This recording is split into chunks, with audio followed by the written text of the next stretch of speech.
Hello and welcome to the Listening Post's unboxing channel on YouTube.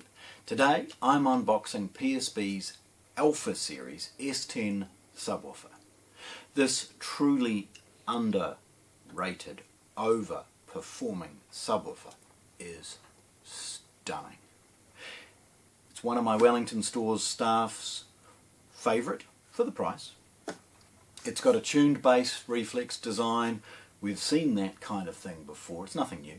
It's got a rear port. Again, nothing new. But the amplification is clean, it's pure, it's really, really well designed. And it means that this little 10-inch subwoofer can deliver frequencies down to 28 Hertz. It's got, again, 150 watt amplifier on board, 10-inch driver, dynamics of up to 210 watts, so gives you a clear idea of what it's capable of. But this really budget subwoofer outperforms most in many classes of prices well above. So, very proud to share it. Let's have a look. Right, PSB. Been doing speakers for a very long period of time. You would have seen some of their speakers, including their 50-year-old 50 anniversary speakers as well. The packaging on all of these things is very, very muted, with a simple PSB logo and a little bit of information about designed and engineered in Canada. On both sides we've got scannable information associated with the serial number, model and basic electrical certifications. The cubics and all those types of things for shipping are there as well. Pretty basic as far as things go. And opening it's an absolute breeze. It's a simple enough process because of course it's just clear packing tape. It's the type of stuff that most things come sealed with. So some nicks and away we go. Now with any of the bulkier products I always recommend that you simply roll it over and take the box off the product. Obviously the box is really lightweight, okay? So it's really, really easy to just pick it up and get rid of it. Probably this is the way that PSB expect you to do it because the accessories are straight away right there. What we see is a Ziploc bag with a series of rubber screw-in adjustable feet, allowing you on a hard surface to be able to adjust this and make sure that it's level and chatter free as far as that sort of rock that can occur if you're utilizing just the fixed feet associated with the subwoofer itself. There's obviously 4 of those rubber feet and 4 associated spikes when you're using carpet to be able to more rigidly. And look, as always, hang around for the photographs. I'll make sure I take a close-up of all these little accessories. We see taped in the bottom a New Zealand figure 8 power cord, and there's some bubble wrap sort of keeping that in place. At the back here it's just sort of fallen down out of sight. We've got a desiccant bag and a basic setup guide associated with the subwoofer inside a Ziploc bag. The rest is just some polystyrene. Okay.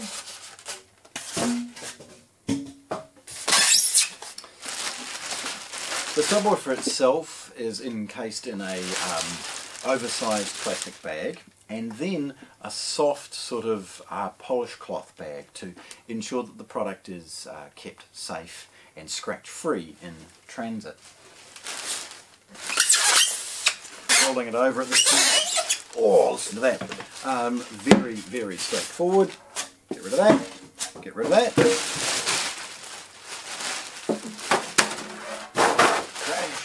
And we see the subwoofer for the first time. Now the first thing I want to reveal, of course, is that the subwoofers have a metal grille. It's magnetic and it has a large sort of rubber seal around it to ensure that it's chatter free. The metal grille is actually very popular for people who own pets, ironically enough, of course, because cats and other things like that might want to claw it, and the steel grille eliminates any of the potential pilling associated with clawing of traditional cloth grills. So that's good to see. PSB logo central, and it's essentially acoustically transparent for something like a subwoofer. The drive unit itself, as I've implied, is a 10-inch. It's a textured polymer, big words for good quality lightweight drive units. The edge, so the painted surface, which is matte black, is protected by a ring of closed cell foam. So the drive unit, by the way, is a high excursion. It's not uncommon in subwoofers, but it certainly is for something of this price. Tilting it forward, you'll see that what they've done is made this a little deeper. So rather than sort of making the footprint quite large from the front, they've made it deeper to ensure that it has the cabinet size and management associated with air and pressure levels without making it look too big from the front. Turning it around, we see again that depth and the outrigger feet that I mentioned as far as being able to add both the rubber and rubber feet and spikes. At the back we see the most basic of features, because this is designed to do one job and do it really, really well. It's not going to be riddled with a whole lot of features. Nevertheless, at the back we see a dual RCA input, one of which is clearly labelled for LFE. Of course, if you're using this in a stereo mode with a stereo preamp or integrated amplifier, I would recommend that you utilise the two connections to give it a left and right and let the subwoofer itself manage the monoing associated with its required input. If, however, you're using a managed signal from a theatre amplifier, use the LFE input. Beside that, we've got a USB. Now this is to provide some power, potentially for a wireless subwoofer receiver of some kind. PSB manufacture one, but there's a whole wide range of things like that available now. Please, as always, if you're expecting good performance from a subwoofer, run a cable. Beside that, we've got the basic dials that you expect with both volume and crossover. Now, the subwoofer is always going to try and produce the lowest frequency possible. When you're adjusting the crossover, you're telling it how high up the frequency you would like it to start performing. If you've got a pair of bookshelf speakers, it's going to be relatively high. If you've got a large pair of floor standing speakers, it's going to be relatively low. You need to be careful with both of those if you're using this in a theatre environment to make sure that you're not inadvertently managing it twice. Once in the AV receiver and once in the settings of the subwoofer. Then we've got a very simple switch associated with phase, helping to, giving you, by the way, 0 and 180, but it's helping you to place this appropriately and get the best performance and signal match, I guess, with the front speakers.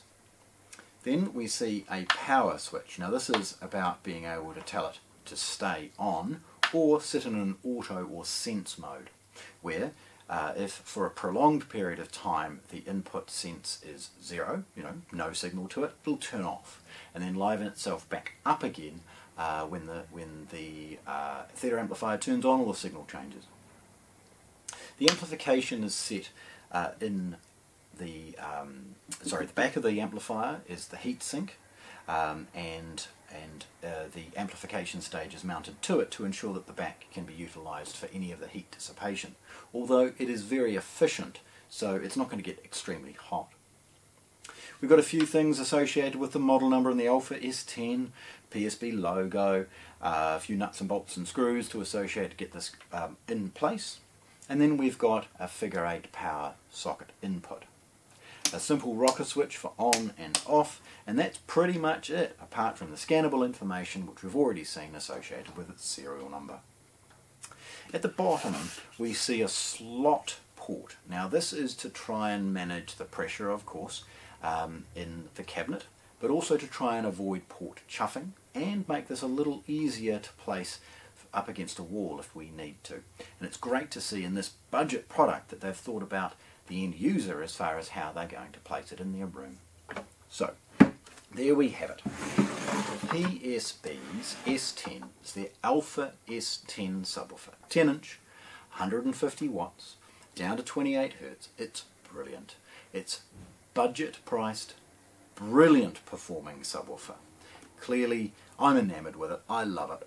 I've enjoyed sharing it with you today. at the Listening Post in Christchurch, New Zealand. Thanks for watching. If you want to see more, subscribe to our channel.